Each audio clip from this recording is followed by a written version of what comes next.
Well, there we go. Welcome to Arm Wrestling tonight. This is Hollywood Matt Connelly with the double biceps. It is in the contract, a legal requirement every single time we appear on camera. We are appearing on camera right now. And the man to my left, it is not Dave Stockbridge tonight. He is busy, unfortunately, very busy at work.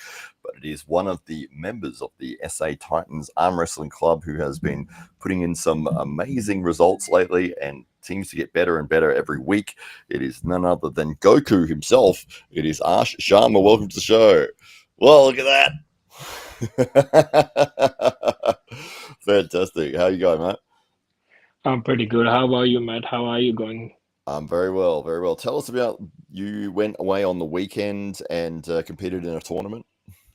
So I basically went to Melbourne for the Town Bash, big Town Bash tournament, and it's pretty good in Melbourne. I think it happened at Geelong, and yeah, basically it was for the most of the amateur players, but they were mostly, I think, those players who were having like positions like fourth, fifth, sixth, seventh in nationals. So they all were pretty good. It was a hard competition, and yeah, it was pretty well for me. And with that being said, how did you go in the tournament?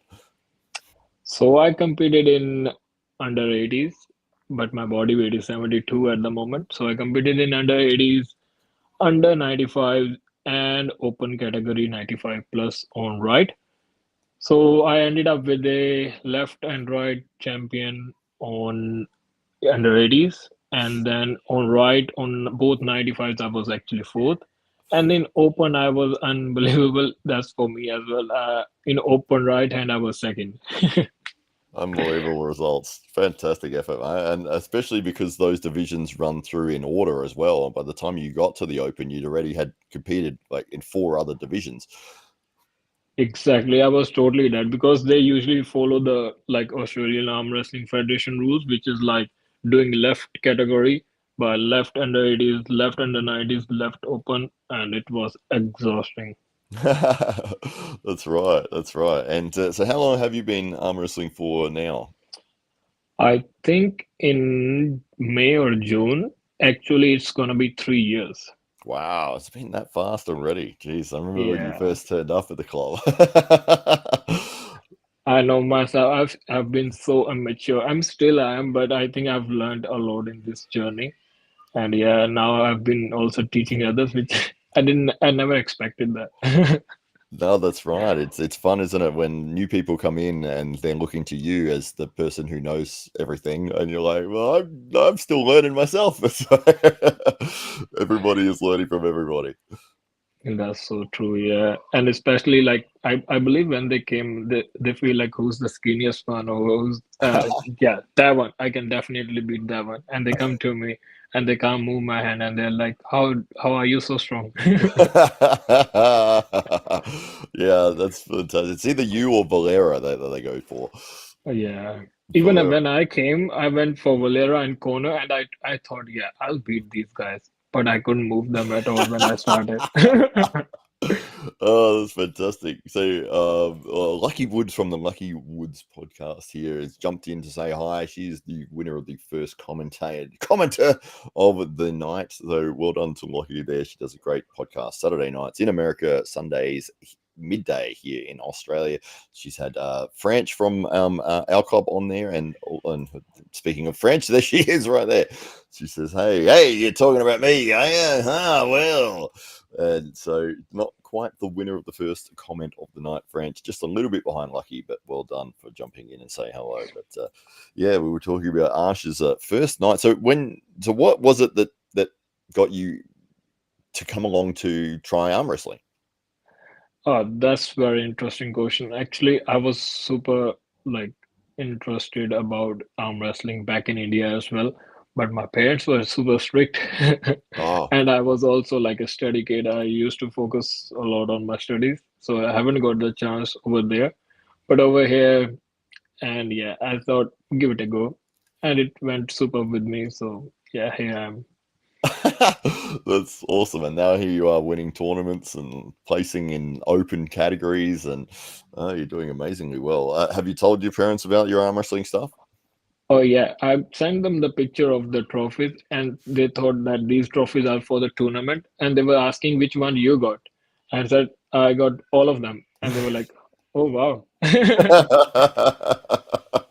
Absolutely. And we also had the Titans tournament, which ran after the AWE Grand Prix 3 event. And you cleaned up there as well. I saw you afterwards on Instagram with the whole swag of medals. What were your placings at that tournament? In AW again, we had the categories under 80s, under 95, and I think an open category 100 plus. Yeah, So 95 in and above, yeah.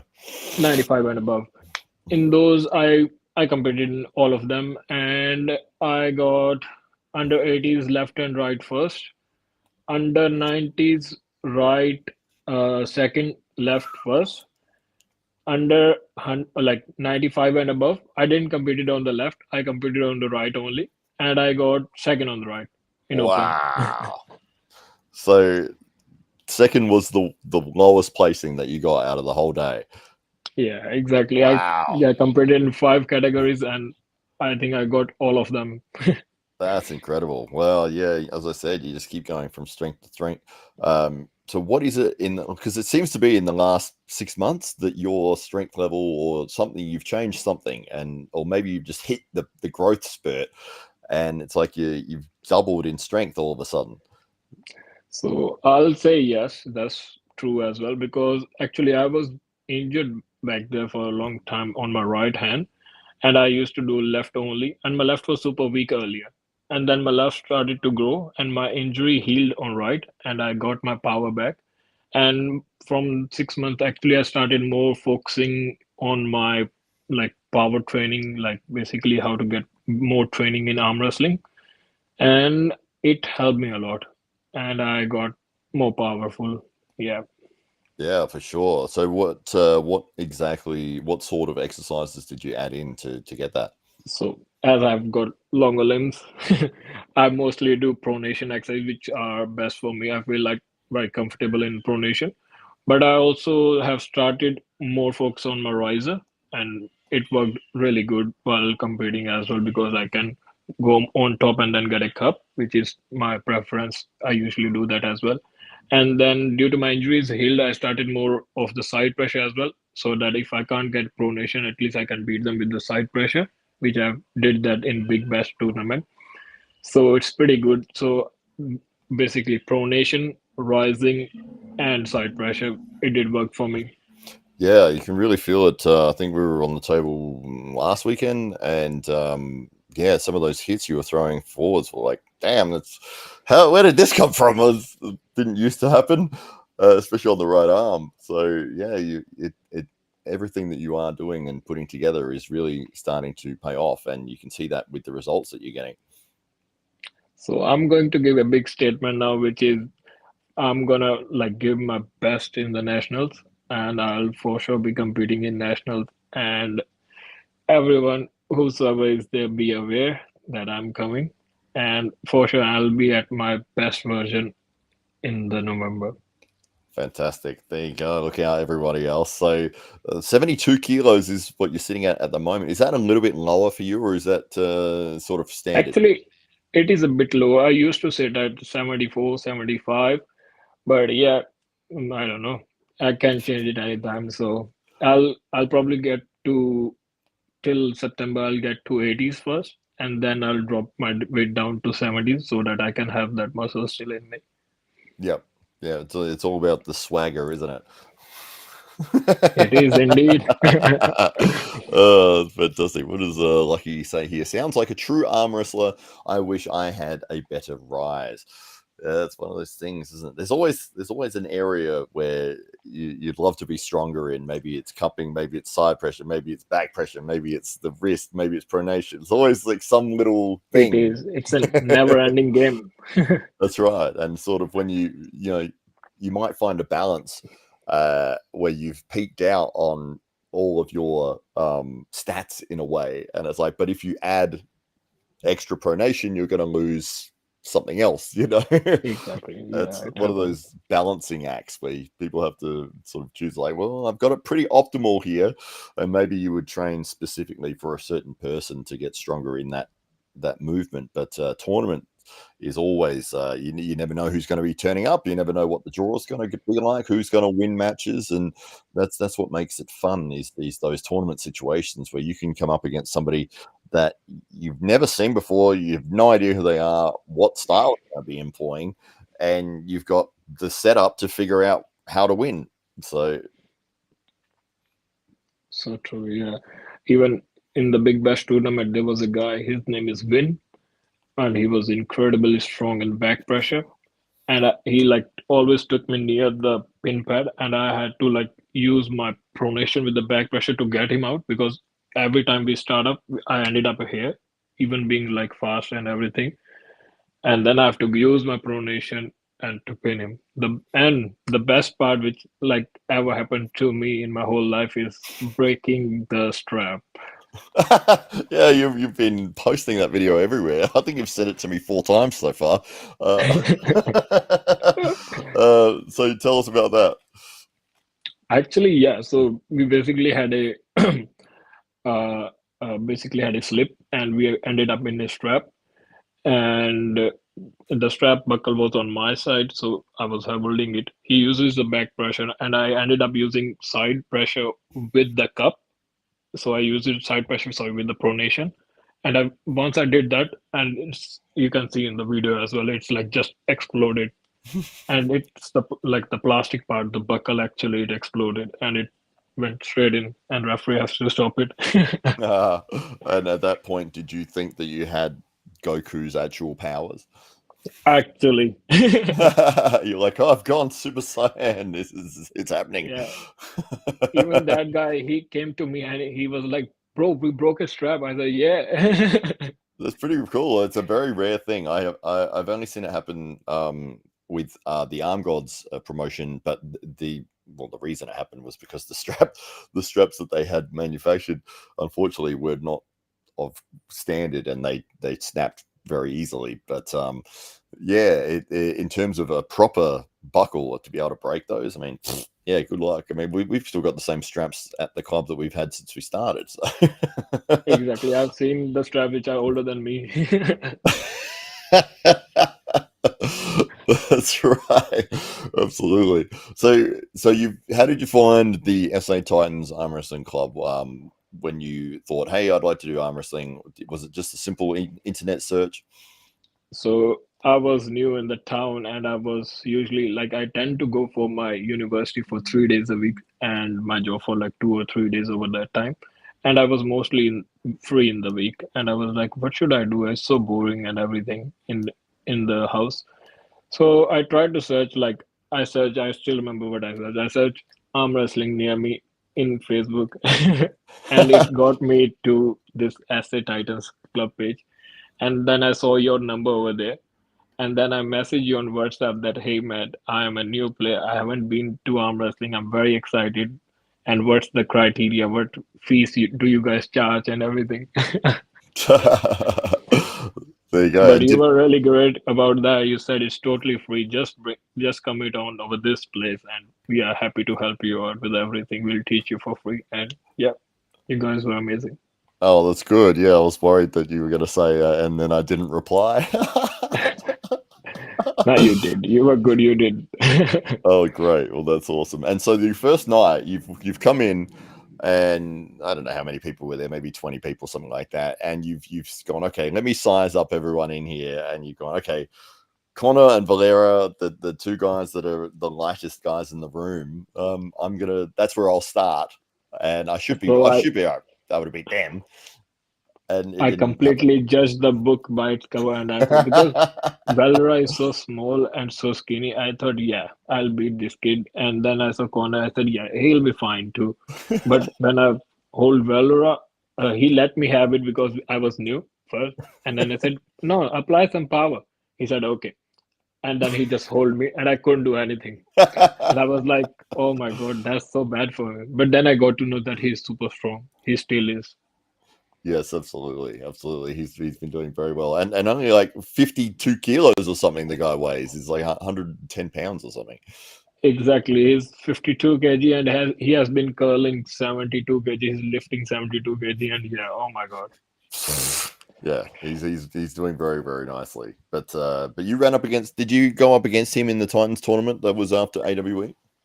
Uh, I think I didn't got the chance in the Titans tournament this year, but I think I have pulled him in last year in S3 Titans, my first tournament actually, and we got a victory with him on him. I think all right, yeah. Yeah. Oh, fantastic. There you go. And so your style, obviously, your forearm, you've got a very long forearm. It's longer than mine, in fact. It is. And yeah, so you have a height advantage straight away over me, which is very strange for me because I don't normally run up against that. Was top rolling just a natural fit for you, or did you have to sort of get the coordination for it?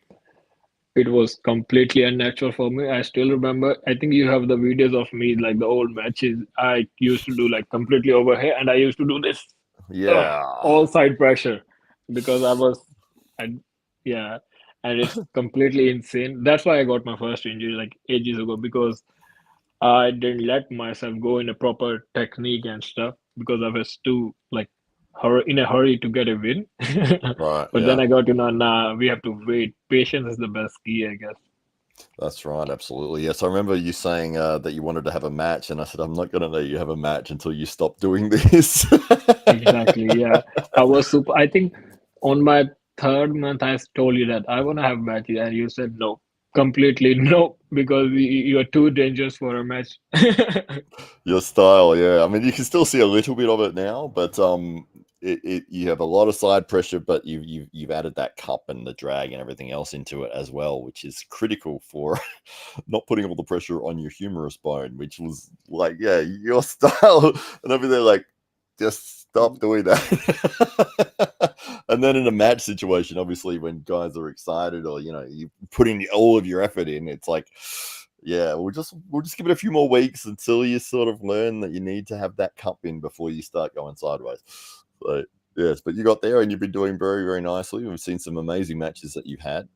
One of the ones we were going to bring up here for everyone to have a look at, which was one of the club matches, but some crazy positions that you guys get in here. And Cohen is the other gentleman in the matchup, known as Unbreakable.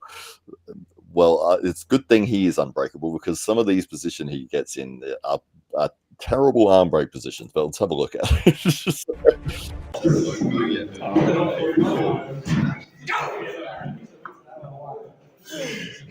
Ah,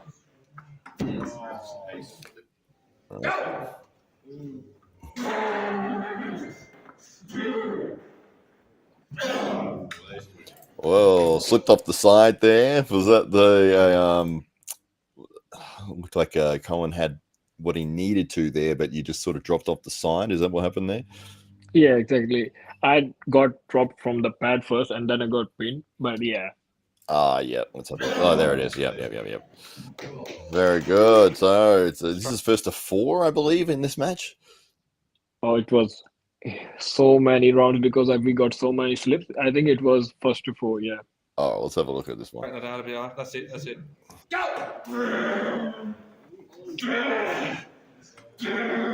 Wow. Nice. Wow. Very nice. Strong, out muscled you in a way there. Colin did. So you got turned inside into the hook position. I don't know if you were going for the hook there, but maybe you were going for back pressure at the start. I tried to do a top roll with the back pressure, but his cupping was super strong. He got Yeah. me in, so I had the only chance to hold him in a hook, but then he Mhm. was super strong as well. Yeah. Yeah. So you wanted to come out this way here, and he has blocked all of that with his palm and his fingers, and so you've ended up sort of turning into that there. Yeah. Right. So that was it was a pretty decent hit that you had there. You brought him over through the middle, but once he was locked into this spot, yeah, it's obviously more difficult when you've got a long forearm to be in a hook position. And Cohen being really nice and tight there. Yeah, it's not your favorite position, as you can see. Then I know that I have to be like more on top, like more rising rather than down low hand because low hand didn't work. So I applied more on rising. So I think in this one you'll see that. Ah, very good. Well, Lucky Wood here says going from the flop wrist to a hook is diabolical. Absolutely. Well, let's have a look here. There's probably a slip on this one, but let's see what happens. I did elbow foul. Yes, so LFL, it's a restart. We'll get the restart. Oh, well, you definitely had the top roll there, but he scooted out the bottom to get the slip.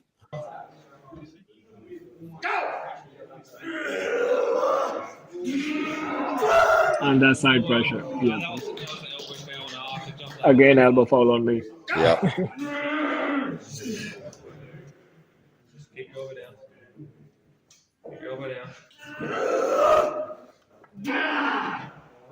Oh, Jesus. It's still hyping me. Oh, man. Do you see Colin's positioning there? Oh, God. This, yeah. That's not an ideal position to be in, ladies and gentlemen. If you're in that spot ever, just don't be in that spot.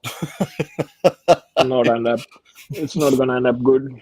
No, the lucky here's the unbreakable Colin McMahon because you were able to get through here, but you pretty much had established dominance with the wrist straight off the bat, and then held on to that. It's almost like you're in a low hand top roll position there, but keeping a nice vertical height here with your forearm, and you dragged him out of position. You can see how his hand has been pulled over to your side of the table. So once you're in that spot there, you've got all your weight on top of his hand. He hasn't quite lost the hand, as in he hasn't flopped back at that point, but it is slightly compromised. And yeah, he's not in a great spot there. Yeah, he's basically was holding from his side pressure. Yeah. But then I tried to, like I was down there, then I started coming more in as well. So that side pressure took him to the win. Yeah. Yes, like he says, that could have snapped. Yeah, that's Yeah. right. That is. It's not a good position, but Cohen. I mean, the advantage that he's got in that position is that he is slightly flopped, and I guess the more pressure you're putting, the more pressure it's going into his hand and fingers as opposed to his humerus bone, which is, it looks quite vicious, but I don't think he's really in danger when you're in his fingers pulling backwards. It's just gonna slip out of his hand, or he's just gonna get pulled down, as opposed to the humerus bone being under pressure. I feel like if I'll be holding him from the wrist and then I'm doing the same thing, that for sure ended up in a snap, like it's gonna break. But I was on top, so I think all the pressure was in his wrist rather than in the bone. Yeah. Yeah, absolutely. That's right. And David Huckins is here. He says that's why they call him unbreakable. It's correct. Absolutely. Yeah. Let's see how this round plays out for the next one. So you got the win there. So it's 2-1 at the moment. Cohen is up 2-1. Oh. That's a near slip. Oh, that's a pin. Yeah. It was a pin. Cohen looking around the room at the start. I don't know what he was doing, but he missed that start completely. If you have a look at his face, he wasn't concentrating on the match at all. Let's have a look. Right there, look at him. He's looking at somebody on the crowd and chewing his chewing gum. Cohen, wake up. What are you doing? You're in a match here. And he misses the start. And you take his wrist instantly. He's instantly in a flop wrist position. I think he was just trying to slip out. I thought he was just going to get an easy slip, but the problem is that you held on to him, and when his hand did come apart, it was his fingers just dipped below the height of the pin pad there. Exactly, his fingers basically pinned him. Yeah. Yep. All right, 2-2. Taking the wrist again. Elbow foul. He's going in for that press. And elbow foul. There it is. Again. 2 elbow fouls. 2 elbow fouls. What are you doing, Arsh? Keep your elbow on there. Nice. This is going to be a slip. Layup. You almost pulled him through with you. Oh, nice hit from Cohen there. He's in a bad spot. I don't like how he presses like this.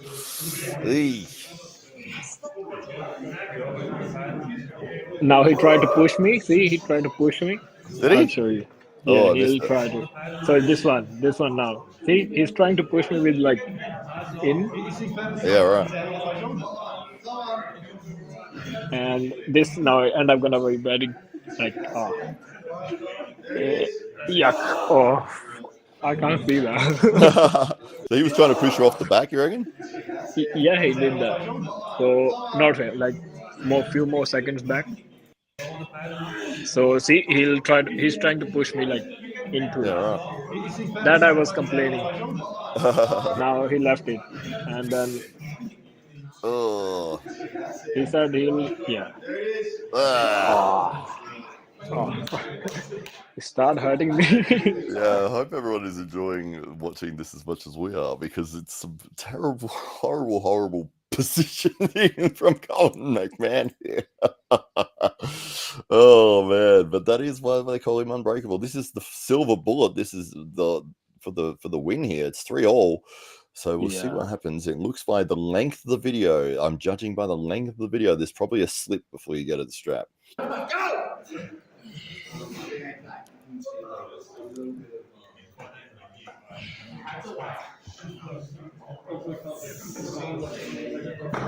There it is. All right, here we go. This is one for all the marbles. This is going to be the win or loss happening right now.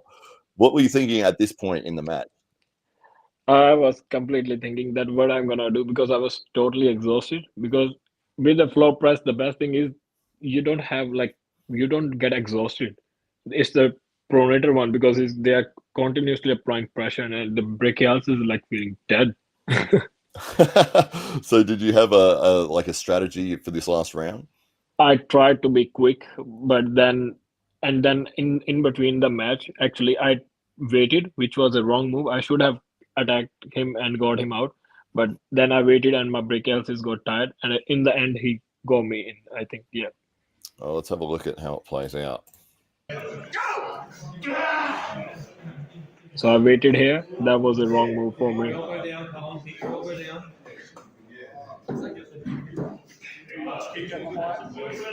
I should have been attacking. Okay, yep. And now here my brachials is like super tiring. Yep.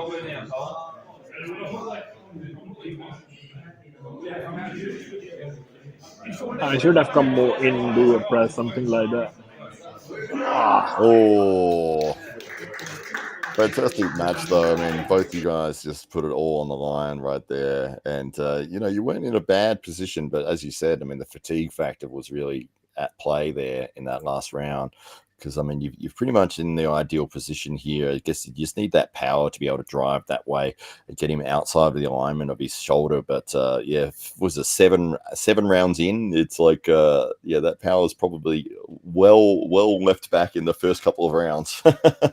Exactly. It was super tiring. Yeah. But a good match overall though, and a good learning experience. Would you approach the match completely differently with a rematch? Oh, yep. Actually, we are gonna have a rematch. I was about to tell you because he told me to. He has been challenging me, and we will be probably soon within 3 to 4 weeks. We will be having a super match. Oh, Hopefully, because I'm super tired at the moment, and he has grown insanely strong. Because last Sunday I felt him, and I couldn't do anything on him, and yeah. So it wow. would be interesting. Let's see how things will go. There we go. And Abel Robinson is excited to see it as well. He says he can't wait for the rematch between Goku and Cohen. Well, there you go. I think a lot of us would love to see that match as well. You both have leveled up in your strength, which is amazing. French McGee says, watching things makes me think that my matches are boring. True. And then, like he says, female matches are never boring. There we go.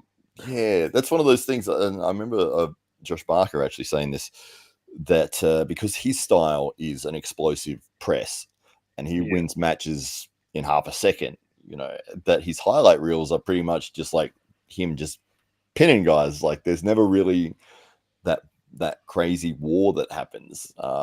He had some wars at the AWE event just recently, but yeah, it's sort of like one of those things with if your style is very viewer friendly, like with Devin Larratt and how he sits and catches people and then holds them and waits until they get tired and then he can go through.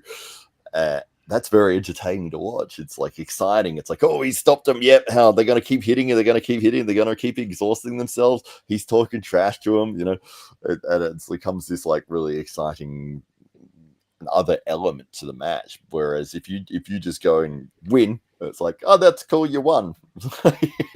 you know, you did your thing and Yeah, it worked. that's how they got this such a big fan base as well. So they have to do that. Yeah, well, Tim Graham, the man who started the club, the SA Titans Club, was telling me that they used to have a tournament in the United States that was just hook only. Ooh. Yeah, that was kind of cool. I No. was like, oh, right, yeah. So everyone would start, you'd start on the hook, and if you pronated out at all, it was a foul. Not for me. Not for you. That's not your tournament. Nah. No, but I do love that there are these different subsets of, the rules or an event like the sit down. Have you ever seen the sit down arm wrestling that they've got? I do, and I've seen that Japanese arm wrestling as well, in which that they can go as much forward as they can. And Devon had that one. Oh my God, yeah. Yeah, There's different styles because arm wrestling is evolving, so there will be different things in between as well. exactly. And as David Hux points out here, there's also wrist wrestling. Oh yeah. There's something in India where you've got like somebody grabs your arm with two hands and you get one opportunity to try to break your arm free. Is that something that you guys did over there? Actually, I'm not aware of this one. I have seen people doing that wrist wrestling, but not officially in tournaments. I have seen that, so might be now because it's been 3 years out of India. So hopefully they have done a lot of things. They have started Pro Panja and stuff, which is super incredible.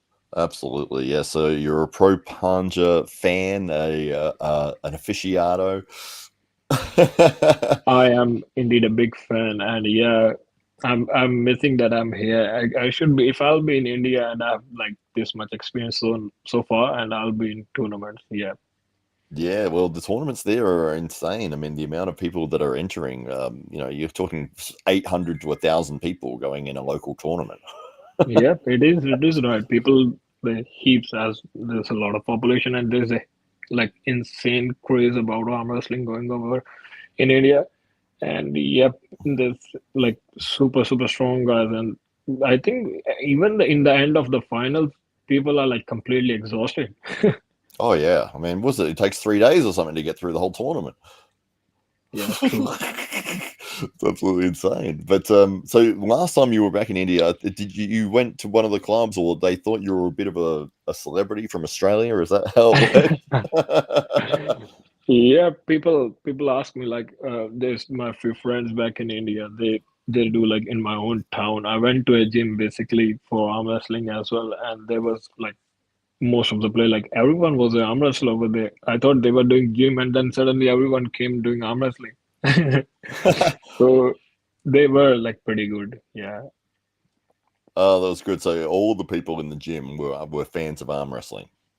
Yeah, they are always. You can go on street and ask random person you want to do arm wrestle, they'll be happily say yeah. Oh, nice. There you go. Whereabouts in India are you originally from? I'm from Punjab.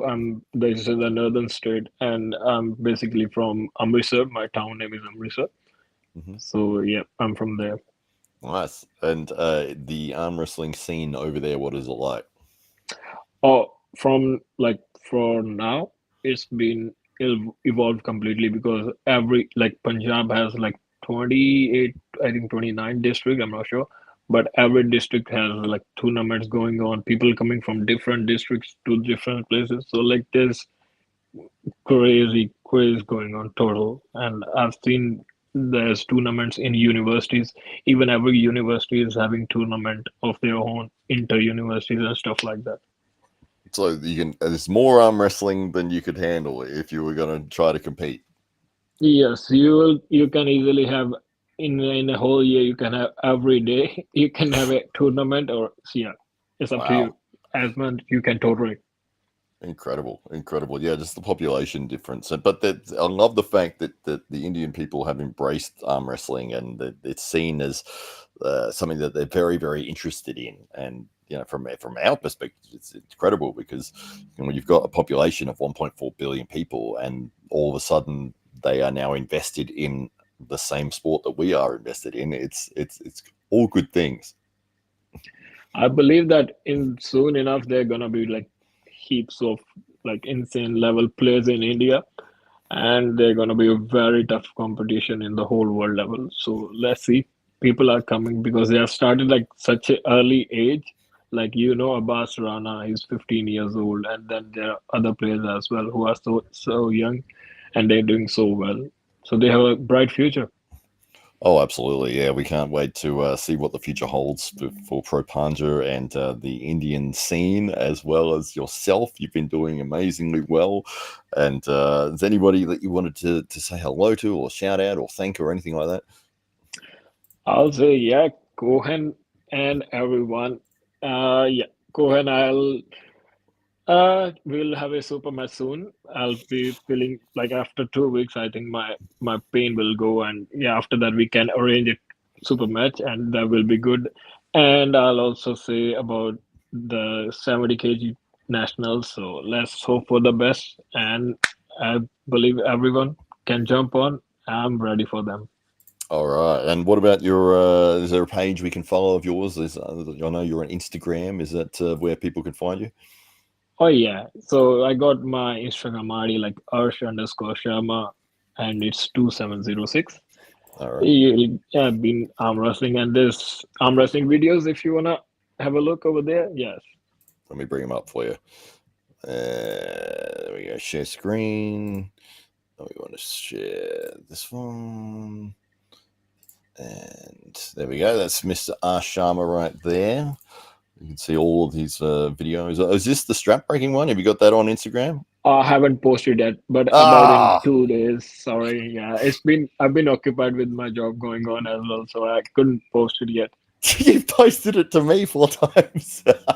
Oh, because I wanted to show you, like, say, Matt, yeah, ever happened to you? Nah. Oh, it's great. It's great. I love it. I think it's good. I'm only teasing, but you can see a lot of amazing moments here for Sharma. And the fun thing is being able to scroll back and then look at where you came from. Say these matches here, which were when is it? Titans Open a couple of years ago, maybe. 2023, I reckon. Yeah, Yeah, 23 or 22. Yeah. yeah. So you can see the style change, even the muscularity around your arm and everything has really improved, and the hypertrophy of the bicep and the tri and the separation and the forearm muscles are really starting to come through now as well. So Yeah. so that was a couple of years ago, and then what have we got up here for the most recent one? We've got you and Steve. Oh, this is a couple of compilations, I think, of some left-handed matches at the Titans tournament here against. We got that's Huxley there, and you've gone through him and Grant Law. You've Yeah, I also cupped him completely and he couldn't do anything. Yeah. yeah, and then there's Trent. And there's a flop press. And there's Oh, yeah, Stephen. I like this one because I knew that Steven gonna slip and I went straight Ah, into it.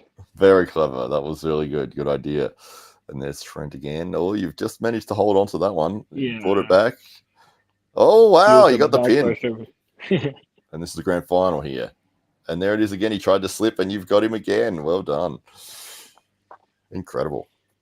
Nice little blast through the tournament there. Yeah, I'll be posting stuff like, yeah, I got heaps of videos, so I'll be posting soon enough. Oh, fantastic. Oh, there you go. Ladies and gentlemen, I think we'll wrap things up there. It is Arsh Goku Sharma. and he's been doing tremendously well, and we can't wait to see all of the success he has in the future. What is it here that David Huck says there was a video of me on there? There was indeed.